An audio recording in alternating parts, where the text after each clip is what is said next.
நான் பேசிட்டேனோக்குன்னு நினச்சி உட்காந்துக்கிட்டே இருக்கேன்.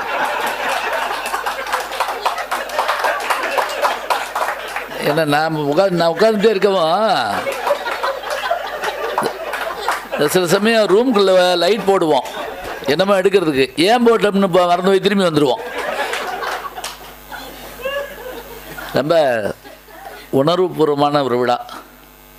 அதில் பிருந்தா ஒரு விஷயத்தை சொன்னார், அதை சொல்லி முடிச்சிடுறேன், அப்புறமேல் நான் பேசுகிறேன். நான் அவர் மறந்துட்டு என்கிட்ட சொல்லிவிட்டு அப்புறம் நான் மறந்துட்டு திருப்பி அவர்கிட்ட சொல்லப்படாது. கவிப்பேரரசு வைரமுத்து அவர்களை பற்றி சொல்லிவிட்டு அதை அந்த நன்றி உரை சொல்ல இருந்தார். அப்புறம் அதுக்கு நேரம் இல்லைன்னு சொன்னார். அவருக்கும் அவர் சார்பாக நான் நன்றியை தெரிவிச்சிடுறேன், மறக்காமல் சொல்லிட்டேன். இது உண்மையிலேயே ரொம்ப நெகிழ்வாக இருக்குது. என்ன இந்த கடைசி நேரத்தில் பேச வர்ற போது எல்லாருடைய விருப்பையும் ஏனும் சம்பாரிச்சிருவோம், ஒரு காரணமும் இருக்காது. இந்த கிராமத்தில் சும்மா பாலத்தில் உட்காந்துக்கிட்டு யார் போனாலும் வஞ்சிக்கிட்டே இருப்பாங்க. பைக்கில் ஒய்ஃபோட ஒருத்தர் சிரிச்சுக்கிட்டு போவேன், அந்த முக்கில் விழுகாம்பார் அப்படிமாங்க. அவனுக்கு ஒன்றும் பகையெல்லாம் கிடையாது. என்னென்னா இவன்கிட்ட பைக் இல்லை ஒன்று, இவனுக்கு கல்யாணம் ஆகலை 2, சிரிச்சுக்கிட்டே போகிறாங்க 3.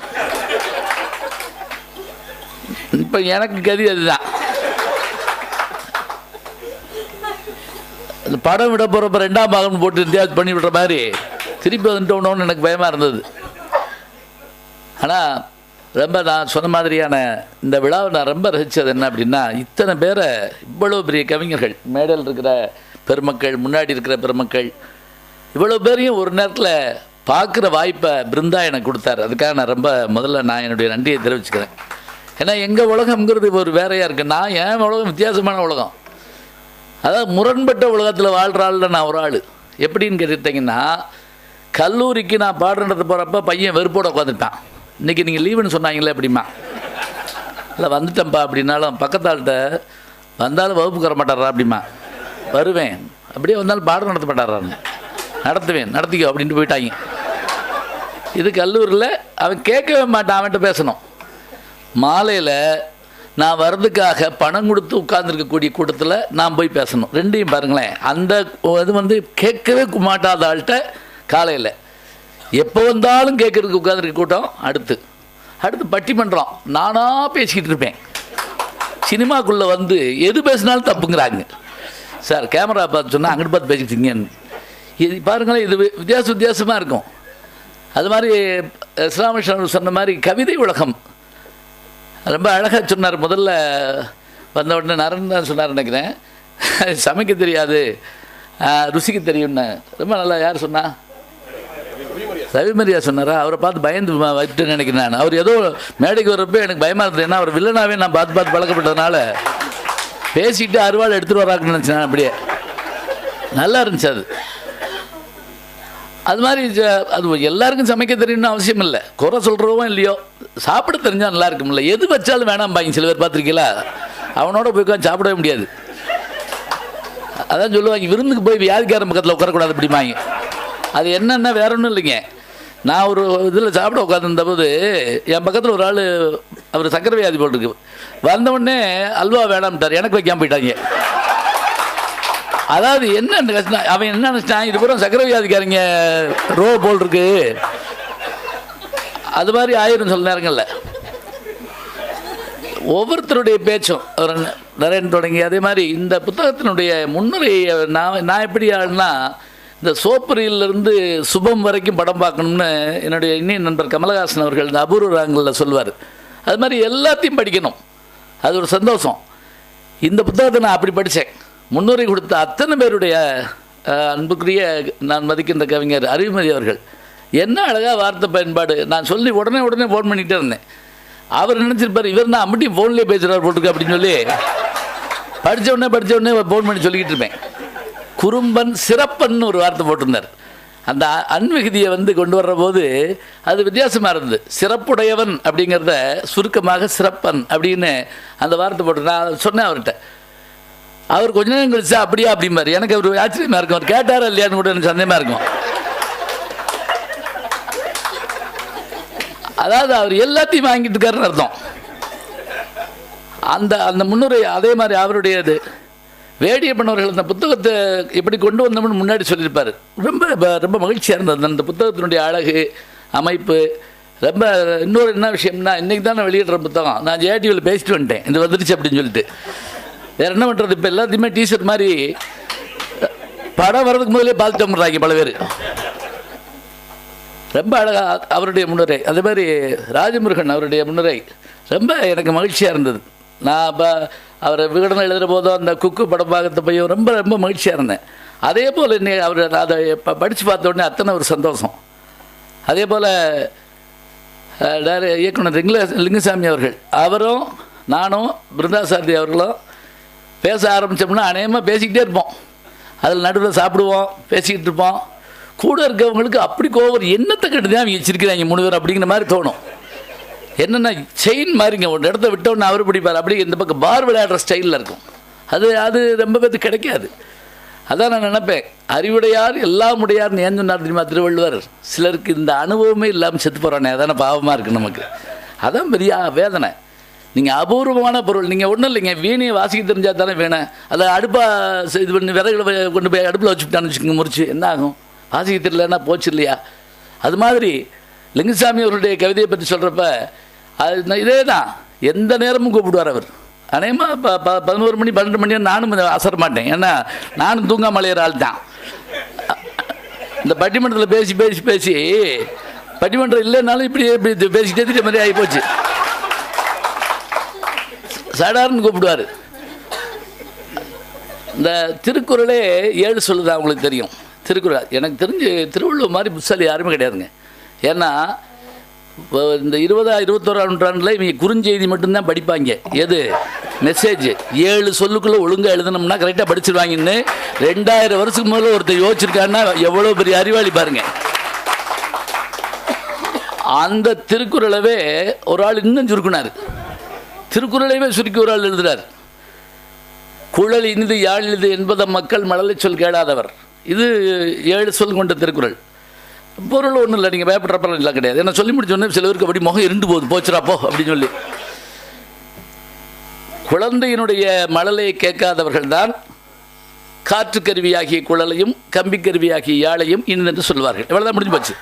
மழை கூட சில நாளில் தேனாகலாம், மண் கூட சில நாளில் பொன்னாகலாம், ஆனாலும் அவையாவின் நீயாகுமா அம்மா என்று அழைக்கின்ற சேயாகுமா. கண்ணாசு பாருங்க, எவ்வளவு அருமையான, இதை காட்டில் ஒரு எளிமையாக யாரும் சொல்ல முடியாது.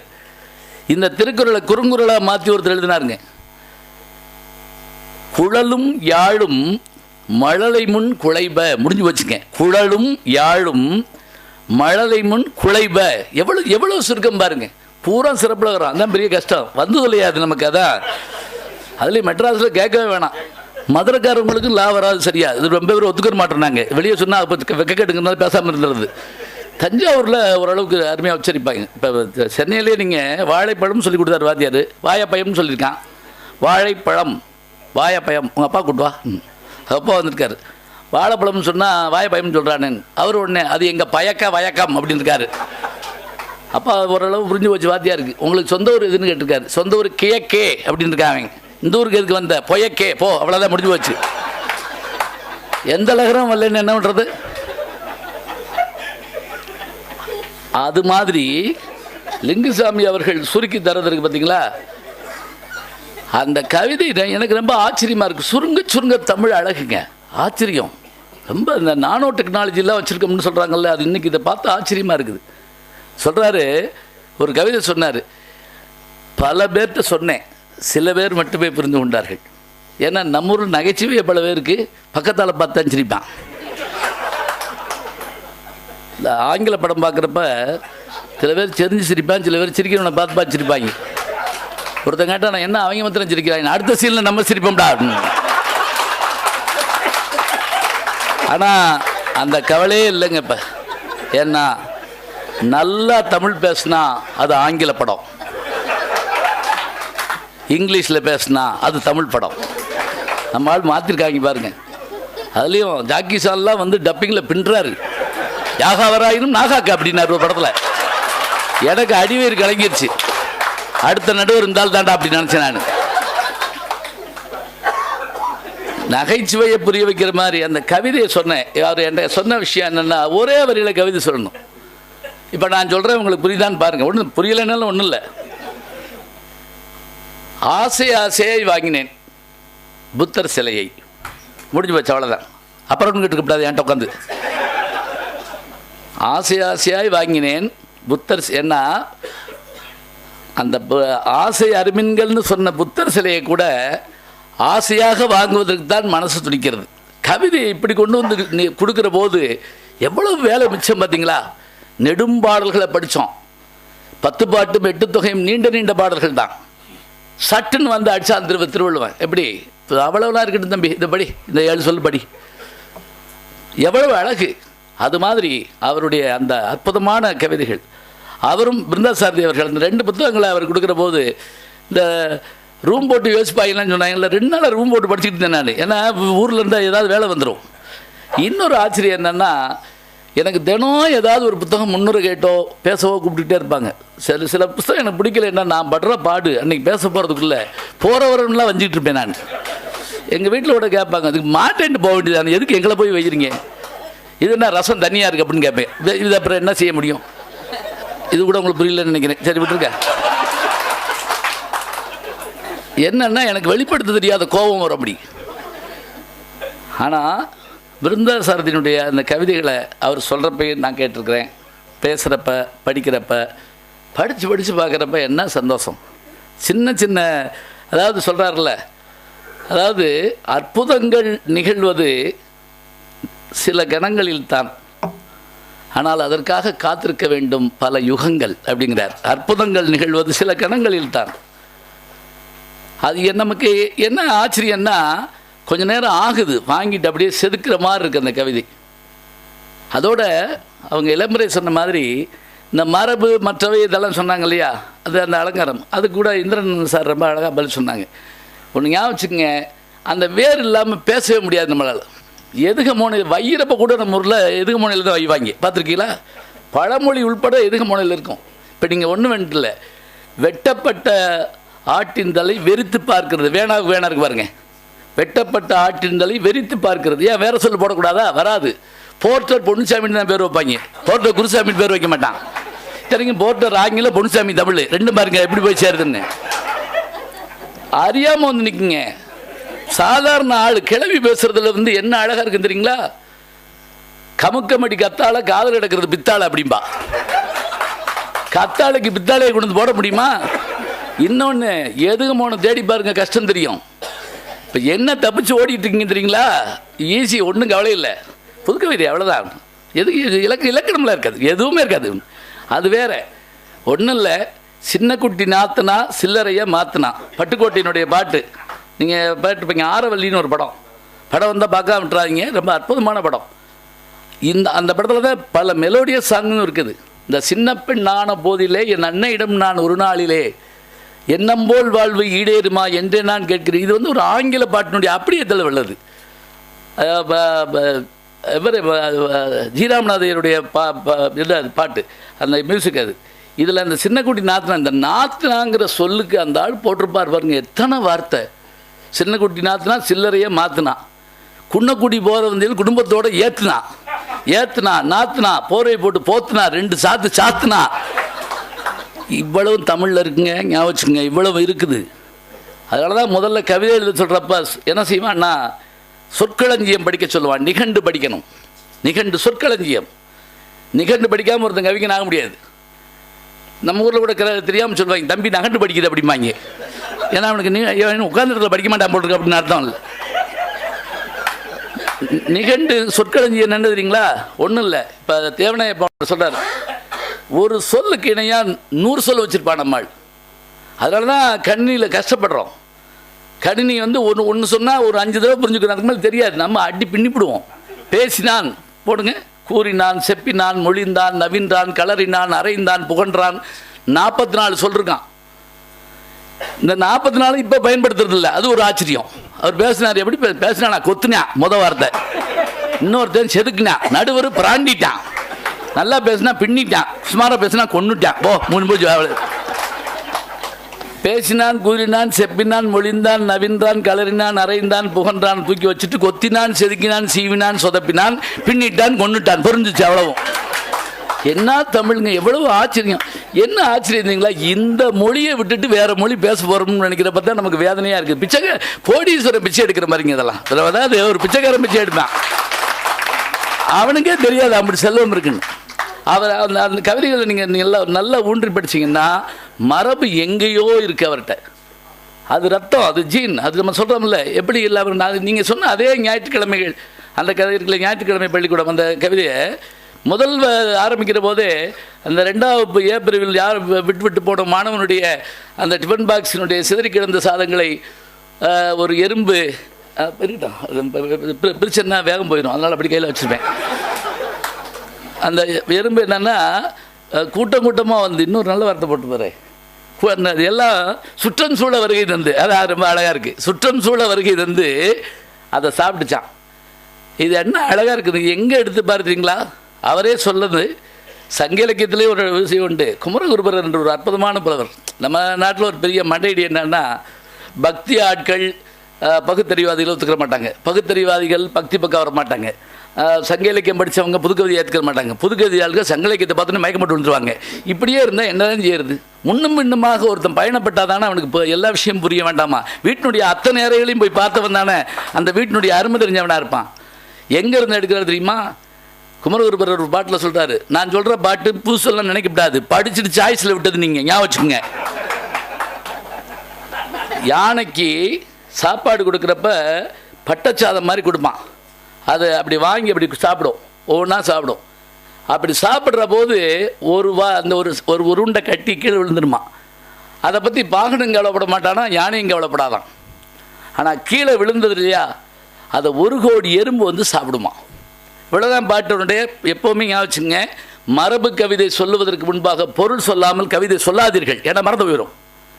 இப்போ நம்ம ஒரு பாட்டுக்கு வர்றோம் பாருங்க. வாங்கும் கவளம், கவளம்னா ஒரு கவளம், வாங்கும் கவளம் ஒரு சிறிது வாய் தப்பினும், தமிழ் தான், பயப்படவே வேண்டியதில்லை. அதாவது என்ன ஆயிடுச்சு சரிங்களா, இந்த மெட்ராஸ் தமிழை பார்த்து என்ன ஆயிடுச்சுன்னா, உண்மையான தமிழ் எல்லாத்தையும் திருப்பி வேறு மாதிரி பண்ண வேண்டியிருக்கு. வாங்கும் கவளம் ஒரு சிறிது வாய் தப்பினும் தூங்கும் களிரோ துயரோரா. தூங்கும்னா என்ன அர்த்தம்னா, தூங்குற அர்த்தம்ல, தொங்குகின்ற நாவை உடையது. தூங்கும் களிரோ துயரோரா ஆங்கது, அதான் தனி சொல்லுமா என்பார. கொண்டூரும் எறும்பின் 1 கோடி ஆறும் கிளையோட இன்று, ஆறும் கிளையோடு என்று ஆறும் சுற்றத்தார்களோடு சேர்ந்து வந்து அவ்வளவுமாக கூடி, அதுக்கு 1 வாய் சோறுங்க. சில பேருக்கு ஒரு நாளைக்கு 1 லட்ச ரூபா சர்வசாதாரணமாக செலவழிப்பான். அது பல குடும்பங்களில் திருமணத்தை நடத்தி முடிச்சிருன்னு சொன்னால் அது எவ்வளோ பெரிய விஷயம். போகிற போக்கில் அடிச்சுட்டு போகுது, எங்கனையோ இருக்குது. ஏதோ ஒரு நம்ம சொல்கிற கவிதையில் எங்கனையோ ஒரு ஊற்று அப்படியே வந்துக்கிட்டே இருக்கு. அதுவும் நான் இதை முழுவதையும் படித்து பார்த்தப்ப எனக்கு ஒரு சந்தோஷம் என்ன தெரியுங்களா, இவர் பல பேரை சொல்லிக்கிட்டே வர்றாரு, சில பெண்களை சொல்லிக்கிட்டே வர்றாரு. எந்த முகமும் நமக்கு தெரியாது, ஆனால் அந்த எல்லா பெண்களும் 2 விஷயத்தில் ரொம்ப பிரமாதமாக இருக்காங்க. அழகிலும் அறிவிலும் சிறந்தவர்களாக பெண்ணை போற்றுகிற ஒரு அற்புதமான கவிஞராக இவர் இருக்கிறார். 2வது, தன்னை ஒரு பாமரனாக காட்டிக்கிறார். அந்த பெண்கள் முன்னாடி வந்து எப்படி இருக்கிறாருன்னா, ஒன்றும் பெரிய வீரதீர சாகசம் இல்லை. ஏன்னா நம்ம நாடுகளில் பெரும்பாலும் எப்படின்னா, கதாநாயகன் வந்து ஏதாவது ஒரு செஞ்சு தான் அவளை ஈர்க்கணும்னு ஆகிப்போச்சு. அதுவும் சமீபம் எல்லோரும் திரைப்படத்தை சேர்ந்தவங்க தான். நானும் கூட படத்தில் நடிச்சிட்ருக்கேன். எனக்கு சில படங்கள் ஆச்சரியமாக இருக்கும். அவள் லண்டனில் படிச்சுட்டு வருவாள், கதாநாயகன் ஒர்க் ஷாப்பில் நட்டு தான் கழட்டுவான், மயங்கிடுவா. இவனை மாதிரி நட்டு இவனுமே கழட்ட மாட்டாங்க அப்படின்னு சொல்லி. என்ன அவனை நட்டு கலந்தவளா? ஏன்னா காதலிக்கிறதுக்காக ஒரு நியாயம் வேணாமா? விளையாட்டுக்கு சொல்லலை நான் நீங்கள் இப்போ சென்னையில் படம் பார்த்து வெளியே ஒரு மைக் கட்டணே, ஒரு முறை பார்க்கலாம், குடும்பத்தோடு பார்க்கலாம், எல்லோரும் இப்படியா சொல்லுவாங்க. மதுரையில் வந்து பாருங்க, பங்காளி இந்த பக்கமே வந்துடாத. அவன் நான் நல்லவன் கெட்டவன் சொல்லலை, அவன் நான் பட்ட கஷ்டம் நீ படக்கூடாதுன்னு நினைக்கிறானா இல்லையா? நேரடியாக சொல்கிறது இல்லைங்க, அப்படியே சொல்ல வர்ற போது அந்த அந்த கமெண்ட்ஸில் மாற்றம் இருக்கக்கூடாது. கவிதைகள் அது மாதிரி அவர் சொல்கிறது, அது அந்த அந்த பெண்களை வந்து சொல்கிறப்ப அவர்கள் அழகுடையவர்களாக, அறிவுடையவர்களாக. முழுவதும் என்னால் அந்த வரி அப்படியே சொல்ல முடியல. நான் அது மரபு கவிதைக்கு இதுக்குமான வேறுபாடு தான். 37 வரி கவிதையை நான் சொல்லிடுவேன். 3 வரி கவிதை என்னால் முன்னும் பின்னும் சொல்ல முடியல. உயிரை கொடுத்தாவது நிறைவேற்றுகிறேன், இப்படி ஆரம்பிக்குது ஒரு கவிதை. உயிரை கொடுத்தாவது நிறைவேற்றுகிறேன், நந்திகாதில் சொன்ன ரகசியத்தை என்னிடம் சொல், அவ்வளோதான். இது நீங்கள் எங்கே பார்க்கணும் தெரியுங்களா? எல்லா கோயில்லையும் இருக்காது. முக்கியமாக கும்பகோணம் மாதிரி சில ஊர்களில் மதுரை மாதிரி சில கோயிலில் நந்தியில் சொன்னால் பழிக்கும் அப்படிங்கிற மாதிரி அந்த பெண்ணு பேசிகிட்டு இருக்கிறத பார்த்துட்டு இருக்கிற காதலன் உயிரை கொடுத்தாவது நிறைவேற்றுகிறேன், அந்த நந்தி காதல் சொல்கிறத என்கிட்ட சொல்லு. நந்தி காதல் சொல்கிறதுங்கிறது என்ன? இன்றைக்கும் கூட நீங்கள் கிராமத்துலேருந்து வர்ற ஆளுங்க எம்ஜிஆர் சமாதியை சுற்றி பார்த்துக்கிட்டே வந்துட்டு படக்குன்னு காதை வச்சு கேட்பாங்க, பார்த்துருக்கீங்களா? எதுக்கு? இதயம் துடிக்குதான்னா? இல்லை, கடியாரம் ஓடுதான்னு பார்க்குறாங்க. அவர் கடியாரத்தோடு உள்ளே வச்சுட்டாங்கன்னு ஒரு சந்தோஷம் இது சொல்லி அது இன்னும் ஓடிக்கிட்டு இருக்குன்னு ஒரு நம்பிக்கை அவர் இருக்குது. நான் ஒன்றும் இல்லை, நீங்கள் ஒரு நாளைக்கு இந்த கேண்டிட் கேமரா மாதிரி எடுத்துகிட்டு போய் பாருங்கள், கட்டாயம் வச்சு ஒரு 2 இப்படி பார்த்து படக்குன்னு காதை வச்சுருவாங்க. இது இந்த இயல்புகள் உண்டு. கல்லந்தி செய்யுமா செய்யாதாங்கிறது வேறுங்க. கல்லோடாயினும் சொல்லியல்னு ஒரு பழமொழி வச்சுருக்கான் நம்ம ஆள், தெரியுமா உங்களுக்கு? கல்லோடாயினும் சொல்லியல் யார்கிட்ட போய் சொல்லுவீங்க? நம்முடைய துன்பங்கள் சில நேரம் ரசிக்கப்படும் பிறரால். வீடு தீ பிடிச்சிச்சு, வைக்கப்படப்பு அப்படிமாங்க, அதுவும் அதான பார்த்தேன் அப்படிமா. அப்படி என்ன அர்த்தம்? அது ஒரு வேளை தப்பிச்சிருச்சோன்னா அவனுக்கு ஒரு கவலையாக இருக்கும். கடவுளோ கல்லோ எதுவோ போய் சொல்கிறப்ப நம்முடைய பாரம் குறையும். அந்த இப்போ இறப்பு வீடுகளை பற்றி சொன்னாங்க பாருங்கள், எனக்கு இதெல்லாம் ஆச்சரியமாக இருக்குது.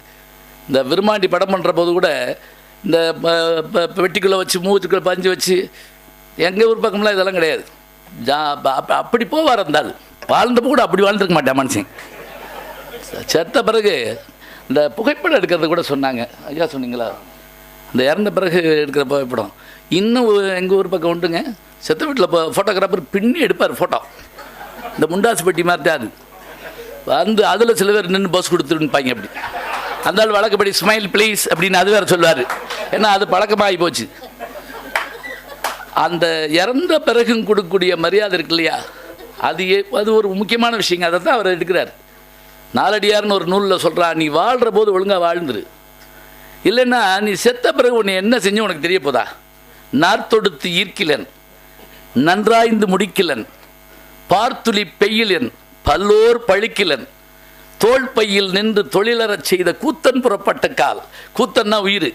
உன் உடம்புல இருந்து வெளியே போன பிறகு உன்னை வைக்கப்பரில் கட்டி இழுத்துட்டு போட்டேன்ன, வாசனை திரவியங்கள் ஊற்றுனேன்ன, மாலை போட்டேன்னு என்ன செஞ்சார்? நார்த்தொடுத்து ஈர்க்கிலன், நன்றாய்ந்து முடிக்கிலன், பார்த்துளி எல்லாம் என்னென்ன அர்த்தம்? என்ன அர்த்தம்? ஒன்றும் கிடையாது. தோல் பையில் நின்று, தோல் பையான் இந்த உடம்பு, தோல் பையில் நின்று தொழில் அறச் செய்து கூத்தன் புறப்பட்ட கால். என்ன கவிதை நான் நினச்சிட்டு இருக்கோம். நான் அவர்கிட்ட சொன்னேன், இந்த புத்தகங்களில் வரி வடிவம் ஒரு புக்காக இருக்கட்டும், நீங்கள் பேசுங்க. எப்போவும் எனக்கு இங்கே இருக்கிற கவிஞர்கள்ட்ட ஒரு வேண்டுகோள் என்னென்னா, உங்களுடைய மொழியில் பேசி. இப்போல்லாம் நீங்கள் சிடியெல்லாம் வேண்டாம், சிடி வேண்டாம், ஒன்று ஒரு சின்ன பென் டிரைவ் இந்த இடத்துல சொல்லி விட்டிங்கன்னா போதும், அது எங்கேயாவது கேட்டுக்கிட்டே போவான். ஏன்னா சொல்லப்படுகிற கவிதை எப்போது மனசுக்குள்ள நிற்கும். படிக்கிற போது நமக்கு ஒரு கற்பனா சக்தி உண்டு, கேட்கிற போது அதை காட்டில் உண்டு. ஞாபகம் வச்சுக்கோங்க. நீங்கள் ஒளிச்சித்திரங்கிற போது என்ன தெரியுங்களா, நீங்களா சில விஷயங்களை கேட்டு வச்சுருப்பீங்க, அது வேணும். இன்னும் கூட திருக்குறள் நமக்கு தெரியுது, ஆனால் வள்ளுவனுடைய குரல் என்ன தெரியாது, படைப்பாளனுடைய குரல் தெரியாது, விவேகானந்தருடைய குரல் பதிவு செய்யப்படலைங்கிறாங்க. ஒன்று அந்த கருவி கண்டுபிடிக்கப்படாத காலமாக கூட இருக்கலாம், அல்லது பதிவு செய்யப்படாது, எப்போ இடத்துல தான் இருக்குங்கிறாங்க. அந்த வாய்ஸ் எப்படி இருந்தது தெரியாது, அது வேணுங்கிறோம். அதை நான் அவர்கிட்ட சொன்னேன். நீங்கள் பேசுகிறப்ப நீங்கள் அதுக்கு ஒரு உதாரணம் சொல்கிற பாருங்க. கண்ணதாசனுடைய அர்த்தமுள்ள இந்து மதத்தில் அவருடைய ஒரு அந்த ஓசையோட ஒரு மெல்லிய சுதியோடு ஆரம்பிக்கும் பாருங்க, டிவைன் வாய்ஸ். உண்மையிலேயே நமக்கு ஆறுதல் தரக்கூடிய ஒரு மொழி அதில் பயன்படுத்தப்பட்டிருக்கும். அது மாதிரி இன்னும் சொல்ல போனால் நேரடியாக படைப்பாளி சொல்கிற போது இருக்கிற தன்மை வரவே வராதுங்க. நான் என்னதான் இருந்தாலும் நான் போல செய்வேன், அவ்வளோதான். என்னால் சொல்ல முடியாது. அத்தனை ஒரு அழகு அதில் இருக்கும். காதலை பற்றி பேசுகிறப்ப, உறவை பற்றி சொல்கிறப்ப, அதுலேயும் அந்த சில வரியெல்லாம் சொல்கிறாரு. பறவை ஆகாயத்தில் பறக்குது, நிழல் கீழே இருக்குது, நான் பின்தொடர்றேன், என்றைக்காவது அந்த பறவை என் தோளில் அந்த அமரும் என்ற நம்பிக்கையோடுங்கிற போது கலிங்கத்து பரணியில் இருக்குது. எப்படி சொல்கிறான், ஒரு பாட்டுக்கான பொருள் எப்படி இருக்குன்னு தெரியுங்களா, பருந்தும் நிழலும் போலங்கிறான். அப்படி தொடர்ந்து வரணுமா, அது வேற இது வேற நாக்கப்படாது. இப்போ ஏதாவது ஒரு பாட்டு எடுத்துகிட்டு அவன் இஷ்டத்துக்கு கூட சொல்லிக்கிட்டு இருக்காங்க, எங்கள் கட்சியில் இப்படி தான் சொல்லுவேன். அப்படி உன் கட்சியே இல்லது, பாட்டு பொது பாட்டு இல்லையா? அது பெரிய ஒரு ஆச்சரியம். அப்பா துரையார் அவர்களை பற்றி நான் ஒரு தடவை படித்தேன், ஒரு ஆச்சரியம். தந்தை பெரியார் சொல்கிறாரு, தயவுசெய்து நீங்கள் எந்த மதச்சார்பும் இல்லாமல் திருக்குறளுக்கு ஒரு உரை எழுதுங்கிறார். ஏறத்தாழ 50 அதிகாரத்துக்கு எழுதினார், அதுக்கு பிறகு எழுதலைங்கிறாங்க. அந்த உரை இன்னும் கிடைக்கல, ரீப்ரிண்ட் வந்தால் பார்க்கணும். அது என்ன காரணம்னு, திருவள்ளுவரே எந்த மதமும் கொண்டு வரலையா, அது தமிழே இல்லை, தமிழுங்கிற சொல்லில் தெரியுமா உங்களுக்கு திருக்குறளில்? என்ன நீ தமிழ்நாட்டுக்காரனுக்கு அப்புறம் நம்மளுருவாங்க, விடு, இது உலகத்துக்கு. இப்போ அவளும் வச்சுக்கோ. இன்னும் சொல்ல போனால் உரை எழுதாமல் அவர் விட்டதுனால தான் இன்றைக்கு வரைக்கும் நம்ம எவ்வளவு அறிவு இருக்கோ அதை வச்சு அதில் கொண்டு சேர்த்து பார்க்குறோம். கவிதைகளில் அந்த ஒரு பெரிய ஆளுமை இருக்குது. தனிமனித உணர்வு, குடும்பம், சமுதாயம், பேருந்து, அந்த மாநகர நெரிசலில் நம்ம ஊர் பஸ்ஸை பார்த்த உடனே ஏற்படுற சந்தோஷத்தை எழுதுறாருங்க. அடே அப்பா, ஒரு தடவை போயிட்டு வந்த மாதிரி இருக்குமா ஊருக்கு. இது சங்க இலக்கியத்தில் இருக்குங்க. அந்த அருவியை பார்த்து அந்த பெண்ணு சந்தோஷமாக தண்ணி அள்ளி குடிக்கிறா. என் தலைவன் ஊர் வழியாக வருகிற ஆறான் அவன் சொல்கிறா. 2000 வருஷத்துக்கு முந்தி பழசான விஷயம் எங்கேயோ பதிவாயிருக்கு. அவர் சொன்ன மாதிரி கேட்காத ஒரு விஷயத்தை ஒரு வாத்தியார்த்தை எப்படியோ கேட்டிருக்காரு. அது எப்படி வந்திருக்கணும்? 1000 விஷயங்கள் இருக்குது. இப்போ நான் பார்க்குறப்ப எனக்கு அவ்வளோ மகிழ்ச்சியாக முன்னுரையும் சரி பின்னுரையாக 2 பேரும் கொடுத்துருக்காங்க. அதுவும் ரொம்ப சந்தோஷமாக இருந்தது. ரொம்ப இப்போ லிங்குசாமி சாரும் இன்னொருத்தர் வந்து பின்னாடி எழுதியிருந்தார், 2 பேர் எழுதியிருந்தாங்க. படிக்க படிக்க அவ்வளோ ஆச்சரியமாக இருந்தது. அதோட அவற்றுக்கு ஒரு நல்ல நகைச்சுவை, அதை மட்டும் சொல்லி முடிச்சிடுறேன். என்ன அற்புதமாக சொல்லுவார். லிங்குசாமி அவர்கள் தான் அதை எழுதியிருக்கிறாரு. அவர் ஒல்லியாக இருக்கிறத வச்சு சொல்கிறாரு, மழை பெஞ்சா கூட நினையாமல் வீட்டுக்கு போயிடுவாராம். இதுக்கு மேலே ஒல்லியாக ஒருத்தர் சொல்ல முடியுமா சொல்லுங்க பார்ப்போம். ஏன்னா 10 குச்சி கூட நனைஞ்சு போயிடும். அவர் அதுக்கு மேலே சொல்கிறாரு. லிங்குசாமிகிட்ட சொல்லியிருக்காரு, ரொம்ப நாளாக நான் ஜன்னலை தாங்க எங்கள் வீட்டு வாசல் நினச்சி அது வழியாக வந்துக்கிட்டு இருந்தேன் அப்படின்னு இருக்காரு. வாசக்கதவு வேற பக்கம் இருக்குது. ஏன்னா ஜன்னல் வழியாக கூட வரக்கூடிய ஆளாக அவர் இருக்கிறார். எவ்வளோ ஒரு சுய எல்லல் பார்த்தீங்களா? அது சந்தோஷமாக இருக்கும். நமக்கு நாமே அட என்ன முட்டாத்தனம் பண்ணிவிட்டா அப்படின்னு நம்ம சொல்கிறோம் இல்லையா, அது இருக்கணுங்க. அப்போ தான் தன்னை கரைக்கிறவன் தான் சந்தோஷமாக இருப்பான். தனக்குள்ளே கரையணும். இந்த காணா போகிற உப்பு மாதிரி, கரைஞ்சி போகிற உப்பு மாதிரி நமக்குள்ளே கரைஞ்சி போகக்கூடிய விஷயங்கள் கவிதைகளை படிக்கிற போது ஒரு சந்தோஷம். இப்போ நம்ம இங்கே பேசுகிறோம், இன்றைக்கி முடிஞ்சிருது.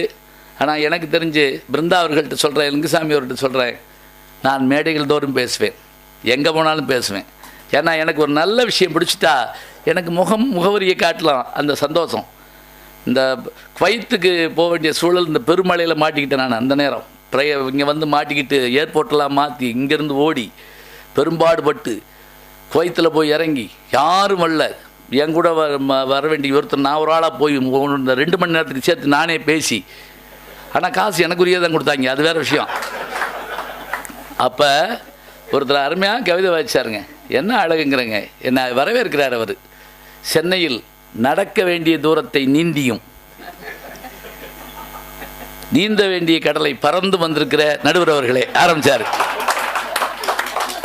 அடுத்த ஒரு ஆள் வந்தாருங்க, ஆரம்பித்தார். மழையே, அப்பாவி சென்னை மக்களை பாடாய்படுத்தி விட்டாய், தைரியம் இருந்தால் ராமநாதபுரத்துக்கு வந்து வார் அப்படின்னார். 2 அர்த்தம். ராமநாதபுரத்தில் மழை பெஞ்சது கிடையாது. இன்னொன்று வாடையில் வாட நீ பாப்பா அப்படி. அவர் பேர் எனக்கு தெரியாது, முகம் தெரியாது. நல்லா ஞாபகம் வச்சுக்கங்க. அது எங்கேயோ வாசிக்கப்படுற ஒரு இசை நம்மளை ஈர்த்து கொண்டு அந்த இடத்துல உட்கார வைக்கும் இல்லையா, அது மாதிரி எழுத்துருக்கணும். பிருந்தா அவர்களுடைய எழுத்து நான் அவரோட 2 முறை செஞ்சுருக்கேன், 3ஆம் முறை செஞ்சுருக்கேன், 4ஆம் முறை நாங்கள் பேசுகிறப்பெல்லாம் அப்படி ஒரு சந்தோஷம் இருக்குது. சொர்க்கம் நரகம் நமக்கு தெரியாதுங்க. போயிட்டு வந்த எவனும் பேட்டியும் கொடுத்ததில்லை. யாராவது சொல்லியிருக்கானா சொர்க்கம் சூப்பராக இருக்குது, போய் இறங்குவோமே, ரொம்ப ஊர்வசி மேனகெல்லாம் மாமா மாமான்னு ஒடியார் ஆளுகான்னு, அவளை எப்படி கிளவியோ யாரு கண்டா. ஆனால் ஒருத்தன் சொன்னான், சொர்க்கம் எது தெரியுமாடா, ஒத்த சிந்தனையாளர்கள், நல்லா கவனிங்க, ஒத்த சிந்தனையாளர்கள் ஒன்றாக அமர்ந்து தமக்குள் இனிமையான மொழியை பேசிக்கொள்வார்களே, ஆனால் அதை காட்டிலும் சொர்க்கம் என்று ஒன்றிருந்தால் அது எனக்கு வேணாண்டா அப்படின்னு சொன்னான்னா அதுதாங்க சொர்க்கம். இந்த இடம் சொர்க்கம். இப்போ ஆரம்பிச்சோம் இல்லையா, இந்த இடம் சொர்க்கம். முக்கியமான விஷயம் ஒத்த சிந்தனையாளர்கள். இல்லைன்னா 2 பேரையாவது வெட்டிட்டு தான் போவாங்க. நான் ஒரு தடவை பஸ்ஸில் பக்கத்தால்கிட்ட என்ன இப்படி வெயில் அடிக்கணும், அப்புறம் எப்படி வெயில் அடிக்கும் அப்படின்னா, எனக்கு என்ன பயம்னா இவனோட நாகப்பட்டினம் வரைக்கும் எப்படா போகிறோம்னு நான் யோசிச்சேன். சிந்தனைகளை ஒருங்கிணைத்து கவிதைகளால் வென்ற பிருந்தாவுக்கு வாழ்த்துக்கள். நன்றி, வணக்கம்.